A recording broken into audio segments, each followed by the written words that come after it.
안녕하십니까. 지난 시간에 우리는 일제치하 1920년대 소설문학부터 중요한 소설들이 어떤 것들이 있는지 살펴보고 있습니다. 이 시간에는 6.25 전쟁 전후 그리고 6.25 이후의 우리 소설문학이 어떻게 변해왔는지 그런 내용들 좀 살펴보겠다 이런 이야기입니다. 작품 위주로. 그렇죠? 우리 교재로 413쪽이에요. 우리 교재로 413쪽에 보니까 뭐가 나왔냐? 전쟁이 쭉 나와주고 있는데 거기 난 학은 잘 순환이 돼 시험에 잘 나와요. 지난번에 제 앞에서 하면서 시험에 잘 나온다고 말씀드렸는데 거기 나오는 태평양 전쟁과 6.25 전쟁으로 인해 정신과 육신의 상처를 입은 부자의 비극을 그린 작품인데 그죠? 그런데 밑에서 네 번째 줄이야. 이 부자의 순환과 비극을 그대 끝나지 않고 이 부자는 했는데 결국은 이 아비부자와 여기 나오는 아저씨가 부자의 비극을 단 두 사람의 비극이 아니라 우리 뭘로 보는 거야? 민족사적 비극으로 이렇게 확대하고 있는 소설이다 이러한 이야기입니다. 그렇죠? 다음 이어서 여러분 보신 대로 여기에 등장하는 이 부자는 철저히 뭘 쓰고 있냐면 경상방언을 고사하고 있어요. 이런 경상방언은 뭐의 기하제 인물의 성격 창조에 기여해. 그렇게 함으로써 그들은 아주 순박한 인물이에요. 그죠? 아주 토속적 인물의 대표인 예로 나온다 이러한 이야기입니다. 다음 이어서 여러분은 일제징용에 끌려갔던 아버지의 이야기를 다룬 하근찬의 흰 종이수염도 나오네. 넘어갑니다. 넘어가면은 414쪽에 뭐가 나와? 성장소설하고 비교한 것이 나와요. 성장소설은 주인공의 육체적, 정신적 성장 과정을 그린 소설이다 이런 이야기입니다. 그죠? 다음 이랬을 때 여러분들 아시는 뭐죠? 하근찬의 흰 종이수염 같은 게 그 대표적인 예요. 송병수의 쇼리킴이죠. 하근찬의 흰 종이수염 여기 나온 송병수의 쇼리킴이라는 작품이 성장소설의 그 대표적인 예예요. 그 밑에다 써놔. 그 성장소설 밑에다가 이청준의 뭐죠?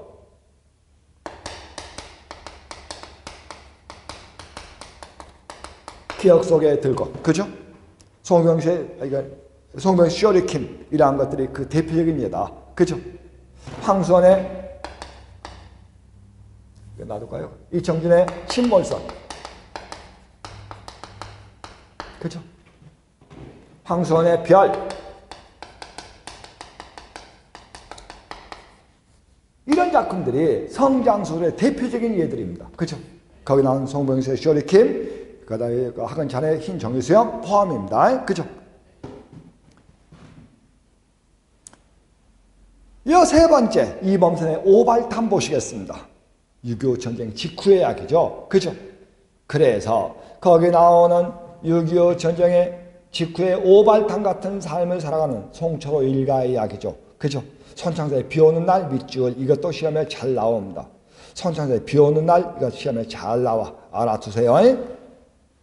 그래서 거기에 나오기를 뭐라 밑에 세 번째 줄이야. 그죠?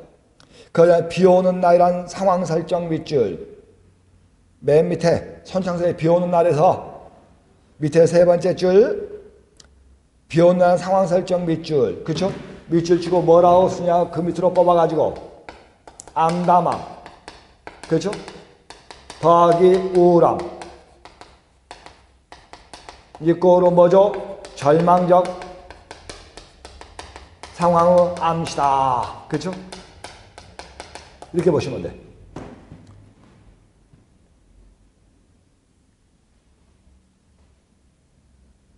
자 시간 나시면 읽어보시고 그 다음에 415쪽이에요. 415쪽에 장려하게 요한시임 나와주고 있습니다. 보고 계십니까? 이것도 시험에 잘 나옵니다. 잘 나와. 거기 나오죠. 샤르트의 구토행을 받았다고 나오죠. 밑줄. 한국 실존주의소설의 완성작이에요. 한국 실존주의소설의 완성작이야. 뿐만 아니라 416쪽 보세요. 416쪽에 오상훈 바로 위에 있죠.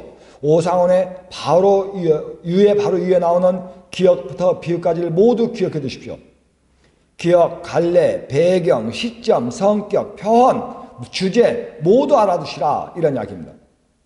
시험에 잘 나옵니다. 그래서 거기 나오는 요한십은 세례 요한이 온 다음에 예수가 오죠. 그런 것처럼 소위 선구자적인 깨달음을 보여주는 이러한 소설이죠. 그죠? 거제 포로 수용소를 배경으로 하고 있는 소설입니다. 다음 이어서 그 다음에 나오는 게 오사원의 유해. 이것도 시험에 잘 나와요. 그래서 인민군 포로가 된 한 인물이 인민군에게 체포돼 가지고 1시간 후에 처형을 당해. 그 1시간 동안의 이야기예요. 그 1시간 동안의 이야기를 다룬 거다. 그러니까 등장인물이 있어 없어? 없어. 자기 혼자밖에 등장을 안 해. 그래서 그 밑에 나오죠. 디귿번 밑줄. 거기 나온 디귿번 밑줄. 뭐라 나와? 실존주의야. 비읍번 밑줄. 의식의 흐름에 따른 서술을 보여준다. 그래서 의식의 흐름에 따른 서술은 무엇이냐 해서 그 옆에 참고가 나오죠. 소위 신심주의 소설의 기법이야. 그래서 소설은 실존주의 소설이지만은 신심주의 기법을 구사하고 있는 소설이다. 이런 이야기예요. 그렇죠? 유해도 시험에 잘 나옵니다. 최소한 여러분이 기억들 해 주셔야 됩니다. 그렇죠? 6.25 전쟁이 갖는 비극, 이런 것들은 중심 소재가 아닙니다. 이 전쟁 속에 끌려온 한 인간의 내면 심리, 그렇죠? 여기에 초점을 맞춘 것이 바로 여기 나오는 오사원의 유해다. 이런 이야기예요. 그 다음 페이지에 선 위에 불꽃 나와주고 있고요. 그죠? 다음, 소위 행동주의 문학으로 봅니다. 우리는. 다음, 황수원의 학. 저번에 한번 봤네요. 다음 페이지 볼까요? 유영계의 장막까지 여러분이 한번 읽어보십시오. 그 다음 페이지에 뭐가 나오냐? 60년대 김지한의 모래톱 이야기 나옵니다. 이것도 밑줄을 쳐놓고 별표 하나 주십시오. 한 번 정도는 인터넷 또는 스마트폰을 검색해가지고 그런 모래톱 이야기를 한 번쯤 읽어주시고 우리 교재에 나오는 이야기도 여러분이 읽어주십사 해서 말씀을 드립니다.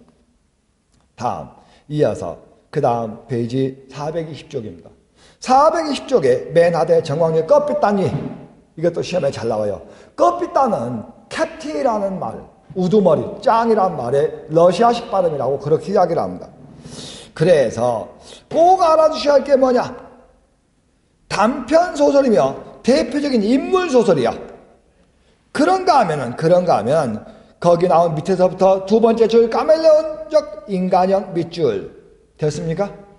그래서 카멜레온적 인간이란 무엇이냐? 소위 변절적 수능주의 또는 뭡니까? 노예적 인간상, 이런 것들 다rum으로 해서 소위 지식인 또는 상류층,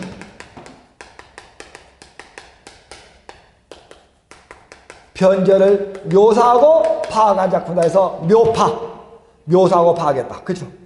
소위 일제치하에서는 일본군에 아부하고 소련군 치하에서는 소련군에 아부하고 미군 치하에서는 미군에 아부하면서 출세와 영달을 달려온 인물이지. 그렇죠?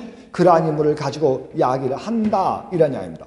다음 이어서 421쪽이에요. 421쪽에 맨 위에 이인국 박사 나오죠? 밑줄 위에 세 번째 이인국 박사 나오죠? 위에 세 번째 줄입니다. 그 이인국 박사가 바로 변절적 수능주의 노예적 인간상을 다룬 소설이야. 그래서 이인국 박사는 밑줄 치고 뭐라고 쓰냐? 전형적, 평면적, 정형적 인물이야. 소위 변절자를 대표하는 전형적 인물이면서 인물의 성격이 소련군 취하든 미군 취하든 일제 취하든 변하지 않아요. 일단 틀에 있는 인물이야. 그렇죠? 그래서 전형적, 평면적, 정형적 인물의 대표적인 인물이다. 이런 이야기입니다. 그래서 세상이 변한 말입니다. 카멜레온처럼 얼른 자기를 바꿔버리는 아주 나쁜 사람이지. 그렇죠? 다음 이어서 그 다음에 산업화가 나옵니다. 산업화 도시화에 따라서 유능글의 아우컬레 구두로 남은 사나이가 나오고요. 그죠? 아우컬레 구두로 남은 사나이 제목 나옵니까? 그 옆으로 화살표에서 속편을 뭐라고 쓰냐? 직선과 곡선이라고 써줘. 아우컬레 구두로 남은 사나이의 속편이 직선과 곡선입니다. 됐습니까? 다음. 그 다음 페이지 422쪽이에요. 422쪽에 삼포로 가는 길 잘 아시죠? 노래도 있죠? 삼포로 가는 길 노래를 모르신 분은 스마트폰에서 한번 쳐봐. 그러면 노래 나와요. 거기 나오는 산업화, 근대화 과정에서 소위 고향을 상실하고 떠다니는 사람들의 이야기죠. 그래서 여러분 잘 아시는 김광사의 상북동 비둘기 있죠. 이제 산도 잃고 사람도 잃고 자유와 평화와 사상까지 낳지 못하는 쫓기는 새가 되고 말았다 이렇게 나오는데 그런 새와 같은 존재인 바로 현대인의 삶을 다루고 있다 이런 이야기입니다.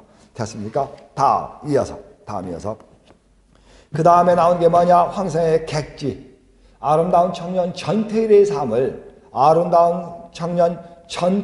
삶을 각색한 것입니다. 단지 전태일은 청계 피복노조에 대해서 분신 잘합니다만은 부당한 노동현실을 고발하면서 여기는 어디죠? 서해안의 간척지를 배경으로 옮겨왔죠. 그렇죠? 소위 거기에도 나와주고 있습니다만은 디귿번의 주제 보세요. 뭐라 나와? 떠돌이 노동자들의 현실에 대한 고발과 저항 의지가 들어간 작품이다. 이런 이야기입니다. 됐습니까? 그 다음 페이지에 이청준의 눈길 나오고요. 눈길의 의미도 읽어보시고 조세의 난자가 쏘는 작은 공 나오죠? 한번 읽어봐 주십시오. 읽어봐요. 자, 그 다음에 나오는 소설들은 여러분이 쭉 읽어보셔도 될 것 같습니다. 읽어보세요. 자, 그러면 제가 소설을 왜 이렇게 가느냐? 대체로 군무원이라든지 또는 견습직이라든지 이런 시험 문제는 이 소설들을 어떤 기법의 문제, 의식의 흐름에 따른 소설이 아닌 것은, 다음 중 카메라의 기법을 쓰고 있는 것은, 반의 기법을 나타내는 소설이 아닌 것은 이런 문제들이 있어요. 그러나 일반 구급 행정지라는 실무 행정에 그런 식의 문제는 잘 나오지 않습니다. 그래서 이런 것들도 있다 하고 여러분이 읽어주시면 돼요. 그래도 혹시 모르지 않습니까? 시험을 낸 사람 많으니까 요즘 흐름이 아무래도 뭐죠? 실용국어, 그러니까 맞춤법, 표준어, 띄어쓰기, 그쵸? 어문규정 이런 데 초점을 맞추고 있다 보니까 문학편이 좀 적게 나오곤 있습니다만 그래서 여러분이 좀 살펴봐 주셔야 한다 이런 이야기입니다. 됐습니까?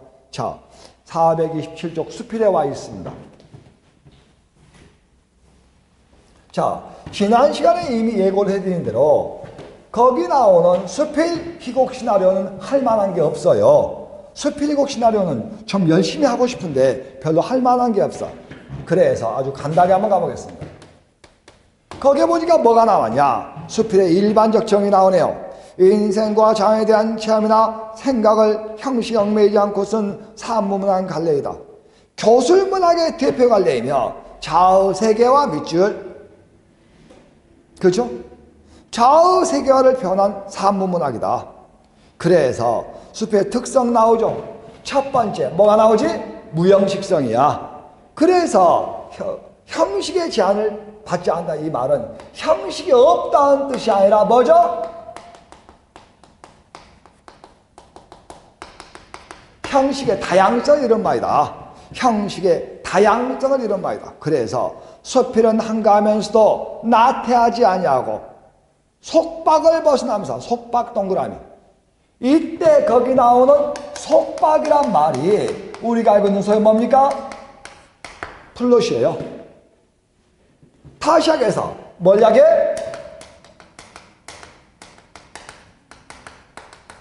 속박이란 말이 일정한 형식을 의미한다는 얘기입니다. 일정한 형식을 벗어나고서도 산마하지 아니하다 그랬네요. 됐습니까? 다음. 그 다음에 나오는 게 체제와 소재의 다양성이야. 그래서 우리가 알고 있는 뭐 있지? 신변잡기적.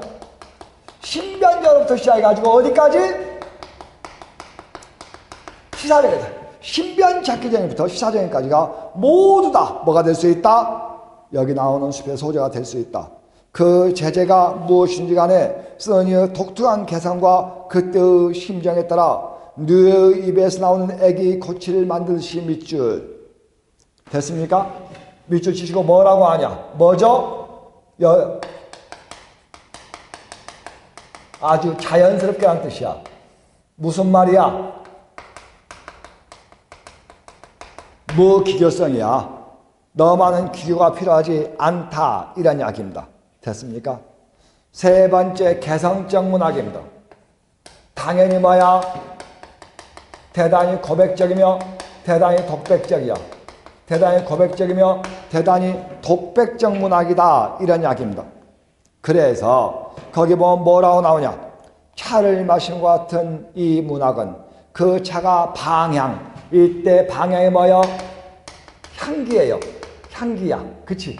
그런데 방향하지 아니할 때 수마같이 무미건조하지 말아요. 그런데 여기서 뭐야?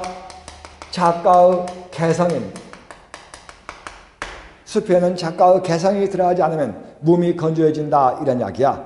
그리했을 때 말입니다. 우리 교재 427쪽으로 와.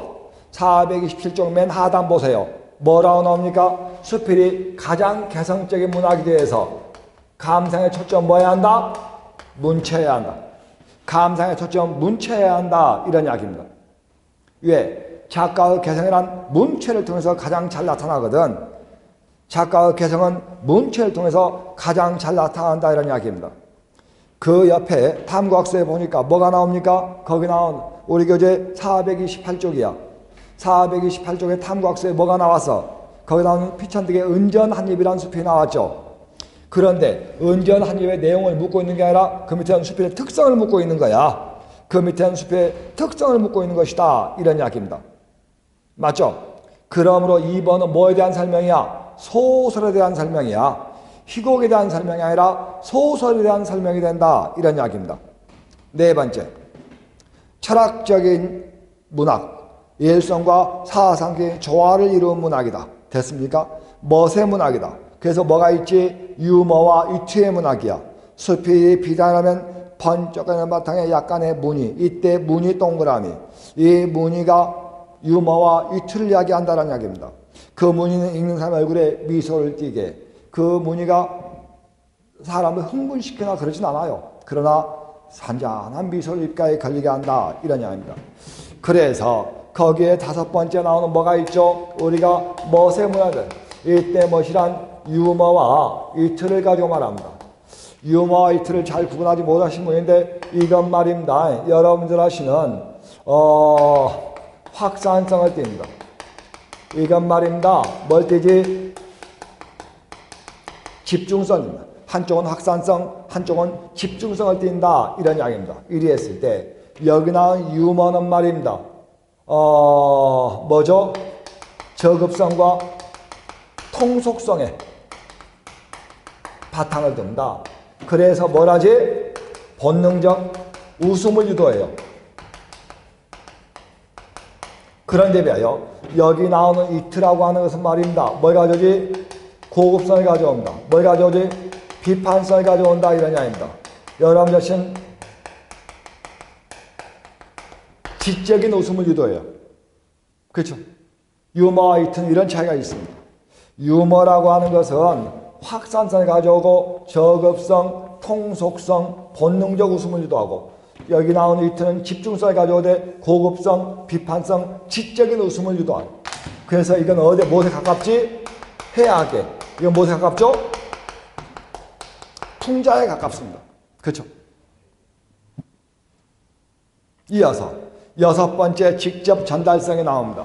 시는 말입니다. 누가 있어야 돼? 서정적 잘하는 매개가 가운데 있어야 돼. 소설은 뭐가 있어야 되죠? 여러분 자신은 허구적 대리인이 있어야 되죠. 맞죠? 그런데 말입니다.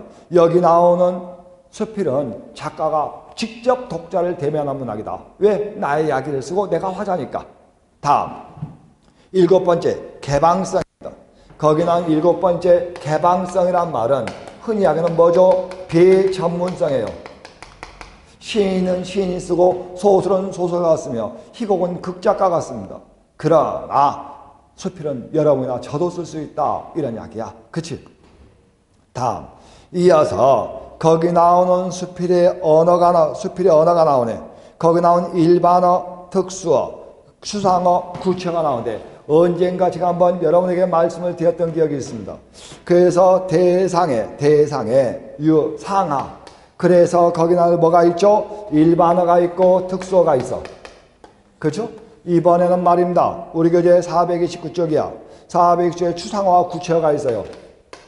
추상어와 구체어가 있는데 이건 뭐죠? 상이어야 이건 하이어다. 이런 이야기입니다. 예를 들어서 여기에 나무라고 한다면 나무의 종류가 많잖아. 근데 여기는 뭐가 있지? 소나무가 돼. 그랬을 때 이렇게 포함하게 된다. 이런 이야기입니다. 이건 말입니다. 대단히 주관적이야. 예를 들어서 뭐가 있지? 예쁘다. 이건 대단히 주관적이야. 왜냐하면 제가 예쁘다고 생각하는 것이 남들이 보기에는 전혀 예쁘지 않을 수도 있기 때문입니다. 이건 눈에 보여. 대단히 객관적이야. 예를 들어서 여러분이 가지고 있는 연필 이런 것들은 객관적이다. 이런 이야기야. 맞죠?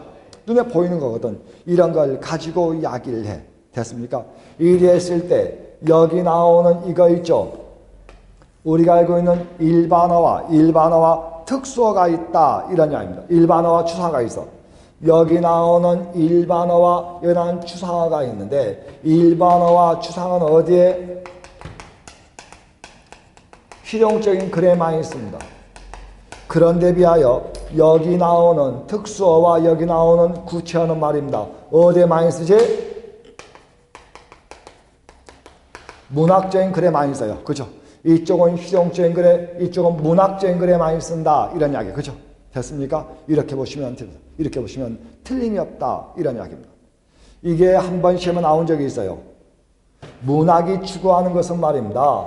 아름답다, 예쁘다, 진실 이런 것들을 추구하지만 그 표현수단은 말입니다. 그 표현수단은 뭐 해야 돼? 특수어와 구체어야 돼. 그죠?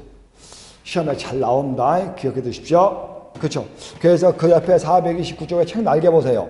일반어와 추상어는 실용적인 글에 많이 쓰고 나오죠. 다음 이어서 거기 나오는 특수어와 구체어는 문학적인 글에 많이 쓰인다라고 거기 우리 교재에 나와주고 있어요. 됐죠? 다음 이어서 거기에 경수필과 중수필이 나옵니다. 이때 경수필과 중수필이 나오는데 경수필은 서정 장르에 접근하지만 중수필은 교술 장르에 접근한다. 그래서 신변적, 개인적 감정과 정서를 다룬다고 그랬죠. 그래서 거기 나오는 부드러운 문자를 쓰고 정서적 감동 밑줄, 정서적 감동을 주는 것이 목적이야. 그런데 비해서 그 옆에 보세요. 중수필은 뭐야? 설득의 실용적 공리성을 갖습니다. 중수필은 설득의 실용적 공리성을 갖는다 이런 이야기야. 밑줄. 됐습니까? 그래서 말입니다. 결국은 우리가 알고 있는 이것 보세요. 우리가 알고 있는 경수필은 말입니다. 여기 나오는 특수어와 구체어를 써요. 경수필은 특수어와 구체어를 써. 그러나 실용적인 것은 말입니다. 일반어와 추상어를 쓴다. 일반어와 추상어를 쓴다. 이런 이야기야. 됐죠? 이런 걸 가지고 말합니다. 알아두세요. 그래서 대체로 거기 나오는 경수필은 묘사와 서술이 많이 쓰이지만은 중수필은 설득과 여러분 설명이 많이 쓰여요. 그래서 우리나라로 보자면은 이양아 피천득의 문학이 경수필이고 대체로 김진석과 조영현 계열이 흔히 하기는 중수필이다 이런 이야기입니다. 자, 기억해 두셔야 됩니다. 먼저 경수필은 뭐라고? 정서 감동을 주는 게 목적이야. 중수필은 설득의 실용적 공리성을 주는 게 목적입니다. 대체로 경수필은 말입니다. 여기 나오는 특수어와 구체어를 쓰고 여기 나오는 중수필은 일반어와 추상어를 쓴다 이런 이야기입니다. 중수필은 말입니다. 설득과 설명이 주가 되지만 여기 나오는 경수필은 서술과 묘사가 주가 돼요. 진술 방법도 좀 차이가 있어. 다음 이어서 그 다음에 나온 게 서정적, 서사적, 희곡적, 교훈적 나오는데 아주 간단히 이가 뭐죠? 희곡이 아니지. 우리가 아는 수필이야. 수필의 내용을 이룬 게 있다 이런 이야기입니다. 뭘 다루지? 사실과 그렇죠? 의견과 뭘 다루지? 감상을 다룹니다. 이게 우리가 알고 있는 수필이야. 근데 사실이 중심이란 뭐라 하죠? 우리가 서사적 수필이라고 그래요. 우리가 서사적 수필이다. 그런데 여기 나오는 감상의 주가 되면 뭐라 그래? 서정적 수필이라 그래. 그러면 사실 그대로 기록하는 게 뭔가 기행수필 같은 것이야. 그러니까 기행수필을 우리가 뭐라 하지? 서사적 수필이다 이렇게 하게. 백두산 근참기 유한라삼기 그렇죠? 낙화암 가는 길에 전부 다 뭐죠? 서사적 수필이다 이런 이야기입니다. 그러나 외계의 중심이 되면 뭐라 합니까? 비평적 수필이라고 이야기를 하는 겁니다. 우리가 알고 있는 뭐죠? 인상비평 모두 여기에 속할 수 있어요. 우리가 하는 인상비평 모두 여기에 속할 수 있다. 이런 이야기입니다. 됐죠? 자, 그래서 서정적, 서사적, 희곡적, 교훈적. 교훈적이라는 목적의 문제지. 그런데 어떤 문화의 교훈성을 주지 않는 문학은 없습니다. 모든 문학은 교훈을 줍니다. 그런데 그 교훈을 얼마큼 주느냐, 그죠? 그 교훈성이 더 양이 크면은 우리가 교훈적 수필이라고 이야기를 하는 겁니다. 서정적 수필도 교훈은 줘요. 그런데 정서의 표출이 더 많이 교훈성보다는 들어가는 거야. 그래서 우리가 서정적 수필이라고 이렇게 이야기를 하는 거지. 그치? 그 옆에 책 날개 보세요. 책 날개에 보니까 책 날개에 나오는 탐구학서에 보니까 여러 면 조친문이죠. 우리 430쪽입니다. 430쪽에 나오는 조친문 나와주고 있는데 이 조친문도 고대 수필이죠. 그러니까 조친문 자체를 묻고 있는 것이 아니라 수필의 특성을 묻고 있는 것이다. 수필의 특성을 묻고 있는 것이다. 이런 이야기입니다. 됐습니까? 다음, 그 밑에 나도양의 금음달이 나옵니다. 가끔 시험에 잘 나오긴 하는데 나오면은 수화법에 관련지어서 시험에 나옵니다. 수화법에 관련지어서 시험에 나와. 그래서 한번 읽어주셨으면 좋겠고, 그 다음 페이지에 조주윤의 지조론이 나옵니다. 조주윤의 지조론 나오는데 이 조주윤의 지조론은 한자와 연결시켜서 시험에 가끔 나와요. 그래서 일부러 거기에 여러분들에게 한자를 다 살펴놨어요. 한자를 모두 살펴서 나왔기 때문에 한번 읽어주시면 돼요. 그런데 수필은 그렇게 많이 시험에 나오진 않습니다. 시험에 많이 나오진 않아. 그러니까 여러분이 읽어보시고 좌우에 있는 문제도 여러분이 풀어보셔도 되겠다. 지문은 따로 분석하지 않도록 하겠습니다. 왜냐하면 수필이 그렇게 지문이 많이 출제된 편은 아니거든. 그죠? 다음, 이어서 이번에는 말입니다. 희곡과 시나리오입니다. 최근 4, 5년 내에 제가 생각하기에 4년, 5년, 몇 년 내에 연한 희곡과 수필이 시험에 나온 적은 없어요. 희곡과 수필이 시험에 나온 적은 거의 없다. 이런 이야기입니다. 그래서 목숨 걸고 보실 필요는 없어요. 대체로 희곡이란 이런 것이다. 수필이란 이런 것이다. 이 정도만 봐주시면 되겠다. 거기에 보니까 뭐가 나왔냐. 거기 나오는 희곡이 나와주고 있는데 희곡이란 무엇이냐. 무대의 상현을 전제로 한 영국의 대본으로 대사와 행동에 의해 표현되는 문학 장르이다. 그렇죠? 다음, 이어서 자아와 외부 세계와의 갈등과 대립 밑줄. 저번에 했죠. 소설과의 공통점이야. 소설과의 공통점이다. 이런 이야기입니다. 됐죠? 다음, 희곡의 특성이 나오면 뭐냐? 무대 상연을 전제로 합니다. 그렇죠? 그 다음, 두 번째, 행동과 대사의 문학이야. 현재화된 인생을 표현합니다. 됐습니까? 다음, 대립과 갈등을 표현하는 가장 객관적인 문학이야. 자, 거기 나오는 희곡이 나오는데 희곡에 1, 2, 3, 4 몇 번까지 있지? 5까지 있어. 5까지 있는데 말입니다. 먼저 희곡은 뭐라고? 무대상을 전제로 해. 그런데 가만히 생각해보니 우리는 소설은 뭐죠? 뭐가 목적이지? 읽기의 목적이야. 다음 두 번째, 그 희곡은 행동과 대화의 문학이야. 그러나 소설은 뭐죠? 서술과 묘사가 주가 되고 부수적으로 뭐가 붙지? 대화가 붙지.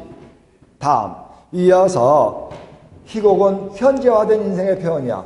그러나 우리가 알고 있는 소설은 말입니다. 뭐죠? 과거 시제를 구사합니다. 소설은 과거 시제를 구사한다. 이런 이야기야. 그러나 1번, 2번, 3번이 소설과 희곡의 차이점이라면 5번은 뭐가 됩니까? 소설, 희곡의 공통점이 됩니다. 5번은 소설과 희곡의 공통점이 된다. 이런 이야기야. 다섯 번째, 거기 난 4번이 공통점이 된구나. 4번이 공통점이 된다. 이런 이야기야. 이어서 5번 보세요. 5번은 말입니다. 희곡은 제약성이 있다. 뭐가 있지? 시간의 제약, 등장의 제약, 서술과 묘사 불가능, 인물의 직접적 제시 불가능. 거기 나오는 기억, 니은, 또 뭐 있습니까? 디귿, 니은이 나오는데 이건 소설과의 차이점이지. 이게 공통점, 이건 차이점이야. 왜냐하면은 우리가 읽는 소설은 시간적, 공간적 제약이 없습니다. 등장인물 수에 제약이 없으며 서술과 묘사가 가능합니다. 인물의 직접적 제시도 가능하죠. 왜냐하면 소설은 행동과 대사에서만이 인물의 성격이 제시되기 때문에 간접적이지만 소설은 직접적인 제시, 즉 서술에 의해서 서술자의 진술에 의해서 인물의 성격을 제시할 수 있다 이런 이야기야. 됐습니까? 이 이야기를 그 밑에 3번에 소설과 희곡의 공통점과 차이점을 제가 펴 그려놓은 셈이 된다 이런 이야기예요. 맞죠? 됐습니까? 다음 그 옆에 뭐가 나왔냐? 아리스토텔레스의 시약이 나왔어요. 435쪽에 책 날개 보세요. 435쪽에 책 날개에 보니까 아리스토텔레스의 시약이 나왔다는 이야기입니다. 그 첫째 연극의 삼일치, 시간의 일치, 장소의 일치, 행동의 일치를 규정했다. 됐습니까? 두 번째 비극의 사회적 효용을 카타르시스, 뭐야? 감정의 정화, 감정의 순화로 봤다. 우리가 알고 있는 비극의 사회적 효용을 카타르시스, 즉 감정의 정화 또는 감정의 순화로 봤다. 희곡의 약속, 여러분 자신은 관객과 무대와 배우 사이의 약속을 규정했다는 겁니다. 이 뒤에가 뭐야? 바닷가야. 배경이 바닷가야. 제가 수영복을 입고 걸어가. 그럼 여러분들은 아하, 현재 등장인물이 해변을 거닐고 있구나 이렇게 봐줘야 돼요. 근데 무대에서 관객이 앞에 앉았고 내가 무대에서 공연을 하고 있는데 어떤 사람은 사람도 많은데 팬티만 입고 뭐 하는 거야? 이런 식으로 해버리면 스토리 전개가 안 되고 사회성이 부여지지 않는다. 그러므로 그렇게 하고 있으면 그렇게 봐달라는 이야기야. 이게 희곡의 약속이야. 다음 이어서 네 번째 삼막극을 규정했어요. 뭐죠? 발단, 뭐죠? 발전, 뭐죠? 파국. 이러한 3단 구성을 발단, 발전, 파국의 3단 구성을 제시했다. 이런 이야기예요. 됐습니까? 다음 이어서 그래서 우리가 이제 436의 책 날개 탐구학습 있죠? 이런 문제가 가끔 시험에 잘 나와. 이런 문제가 시험에 가끔 잘 나온다. 이런 이야기입니다. 다음 이어서 그 다음 이번에는 말입니다. 희곡의 구성서에 인물과 행동과 주제가 있고 일적 구성서에 해설, 지문, 대사 아시죠? 해설은 등장인물 및 시간적, 공간적 배경을 제시하는 부분이며 지문이란 뭐죠? 무대 지시와 인물 지시가 있죠. 무대라고 하는 것은 조명, 효과음, 효과음악 이런 것들을 가지고 이야기를 하고 막과 장의 구분. 그 다음 인물이라고 하는 등퇴장, 어투, 행동 이러한 것들을 지시하는 걸 우리가 인물 지시라고 그러죠. 다음 이어서 대사가 나오네요. 대사란 소위 두 사람 이상이 서로 주고받는 이야기인데 거기에 뭐가 있어? 독백, 방백, 대화 이런 게 있다.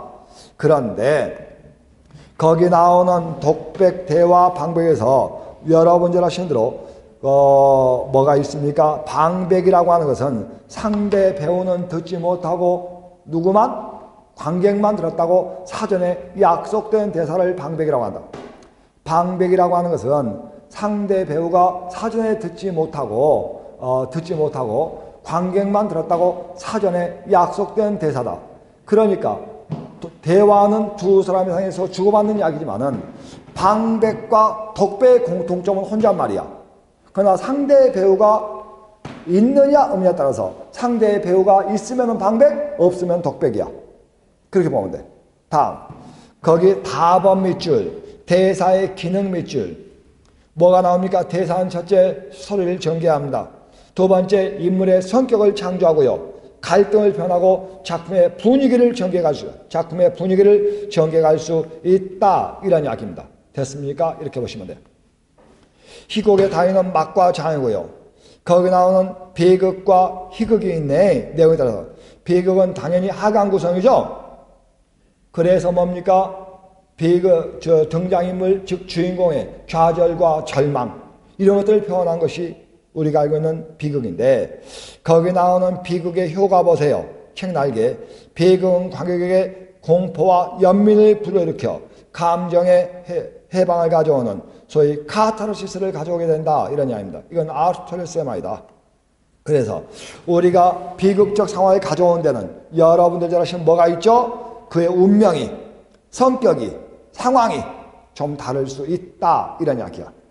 그래서 우리가 알고 있는 우리나라입니다. 우리나라에서는 여러분 자신 뭐 있습니까?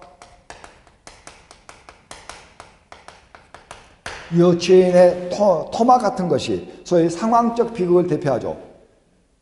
유치인의 토막 같은 경우가 우리가 알고 있는 상황적 비극을 대표한다 이런 이야기입니다. 그런가 하면 여기 있죠? 천승세의 만선 있죠? 만선 같은 작품이 그의 성격 비극이야. 고집불통 영감탱이아이거든. 그래서 천승세의 만선 같은 경우가 여러분들 아시는 성격 비극이고 유치인의 토마 같은 경우가 일제치하의 삶을 다룬 상황 비극으로 봐줘야 한다. 그 다음 페이지에 뭐가 나왔습니까? 이번에는 창작으로 들어서 창작이고 처음부터 희고로 창작된 거야. 됐습니까? 바로 그 옆에 조중환의 병자삼인 나오죠. 책날개. 책날개에 조중환의 병자삼인 나오죠. 조중환의 병자삼인은 소국이면서 우리나라 최초의 창작 희곡이에요. 조중환의 병자삼인은 우리나라 최초의 창작 희곡이면서 소국이야. 소국은 말입니다. 저급성을 띠는 통속극이야. 다음 각색희곡이 나오고요. 이어서 레제희곡 나옵니다. 레제희곡은 문학성이 중시됩니다. 왜냐하면 읽히는 게 목적이거든. 창작과 각색희곡이 무대 상연이 중시된다면 레제희곡은 읽히는 게 목적이야. 그러므로 기억과 니은은 행동성과 대사성이 중시되고 디귿은 뭐가? 문학성이 중시됩니다. 기억과 니은은 행동성과 대사성이, 디귿은 문학성이 중시된다 이런 이야기야. 다음 이어서 그 다음에 나오는 게 뭐냐? 시대적으로 이제 고전극, 사실주의, 현대극이 나와주고 있는데 거기에 보면은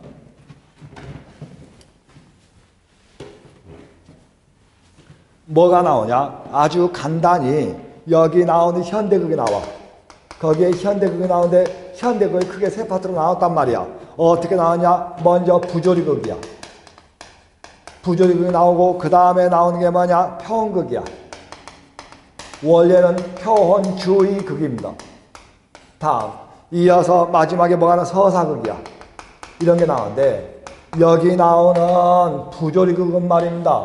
여러분들 아시는 누구야? 꽁트의 실증주의 철학을 이야기하는 거야. 이거 생각해봐든 뭐라고? 비논리적 상황극이야. 이걸 갖다가 우리가 부조리극이야. 말 그대로 조리가 없어. 비논리적이야. 그런데 비해서 표현주의는 말입니다. 앞에 있는 사실주의와 자연주의가 인간 삶, 인간이 살아가는 사회, 인간의 모습 이런 것들을 모두 객관적으로 표현하거든. 이건 뭐죠? 내면의 심리를 제시한 내면 심리극이야. 그런데 왜 서사극이란 무엇이냐?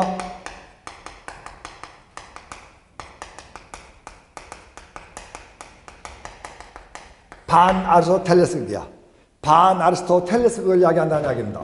이것들을 모아서 뭐라 그래? 앙티드라마라고 한다. 앙티드라마라고 한다. 이걸 앙티드라마라고 한다. 이런 이야기입니다. 됐습니까? 이렇게 앙티드라마란 말을 써놓고 그 옆에다 뭐라고 쓰냐? 441쪽 참조라고 쓰죠. 441쪽 참조라고 쓰죠. 됐습니까? 그러면 441쪽에 가보자. 441쪽에 뭐가 나왔냐? 거기 나오는 441쪽에 책 날개 보세요. 부조리극 나오죠? 뭐라 나와? 부조리 조리가 없단 말이야. 아무 의미 없는 내용이 계속 반복되는 상황 연출을 통해 인생의 근본적인 무의미함과 답답함, 자기의 삶의 이방이 된다는 느낌을 보여주는 연극이다. 부조리극은 조리가 없기 때문에, 비논리이기 때문에 과장되고 애곡적인 인물들이 묘사되고 기계적인 인형과 같은 인물들이 등장하는데 행동의 동기가 켜져 있다. 그렇죠? 그래서 거기 나오죠? 소위 인간의 고독의 문제, 인간 삶의 본질의 부재의 문제, 현 세계의 불합리의 문제, 이런 것들을 보여준 것이 부조리극이다. 그래서 우리가 알고 있는 여기 나오는 부조리극, 표현주의극, 서사극의 통칭을 앙티드라마라고 한다. 이렇게 보시면 돼. 됐습니까? 다음. 이어서 그 다음에 437쪽으로 다시 원위치했어요. 437의 원위치에서 보면 멜로드라마는 아실 것이고 모노드라마 1인극이야. 키노드라마 밑줄. 키노는 러시아 말로 영화라는 뜻입니다. 소위 연극과 영화의 연쇄극을 뜻하죠. 연극과 영화의 연쇄극을 뜻한다.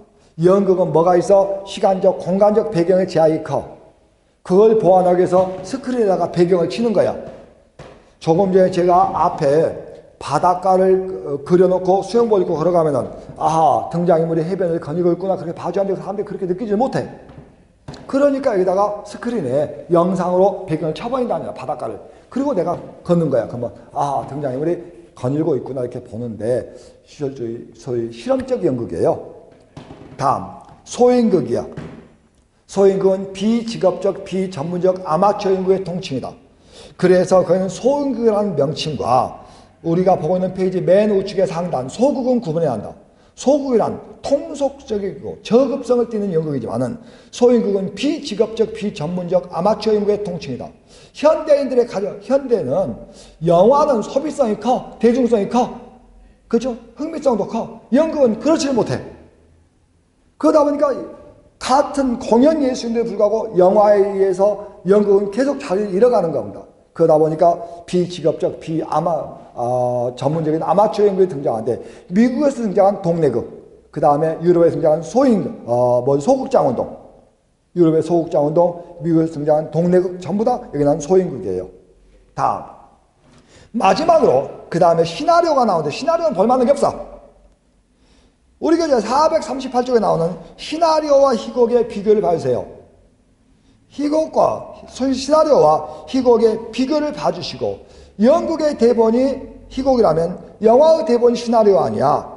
만약에 시나리오가 시험에 나올 가능성은 전혀 없지만은 만약에 시험에 나온다면 438쪽 맨 하단에 나오는 시나리오 용어야, 용어. 시나리오 용어만 시험에 나올 가능성이 있어요. 시험에 나올 가능성이 거의 없다. 그렇죠? 다음.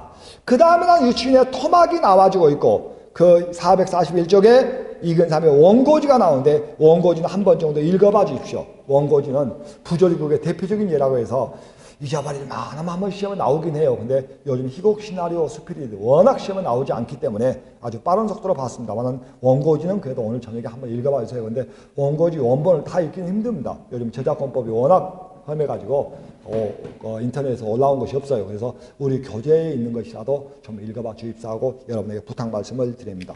부조리극은 무엇이다? 이걸 아는 게 더 중요할 것 같아. 그죠? 아마 그 다음에 어디야? 442쪽에 탐구학습에 나오는 문제도 전부 다 뭐야? 부조리극은 무엇이냐요? 첫 번째 문제도 마찬가지고 두 번째 문제도 사실 부조리극의 특성을 묻고 있는 것이다. 그걸 보는 게 더 빠릅니다. 이건 원고지 머릿속에 담아두십시오. 그죠? 자, 이 시간에는 저희들이 지난 시간에 하다 말았던 소설의 일부 그리고 희곡과 시나리오까지 희곡, 시나리오, 그 다음에 수필까지 보셨습니다. 제가 희곡, 수필, 시나리오는 시험에 안 나온다 이렇게 말할 수는 없지만은 시험에 나오는 비중과 비중이 가장 낮아요. 그래서 그래도 안 나온다고 말할 수는 없으니까 읽어는 봐주시라. 최소한 특성은 좀 알아두시라. 이렇게 해서 말씀을 드렸습니다. 오늘은 여기까지 해놓고 다음 시간은 우리 교재 어디입니까? 446조 나오는 현대문학사부터 한번 가보도록 그렇게 하겠습니다. 이 시간 여기까지 했습니다. 수고하셨습니다.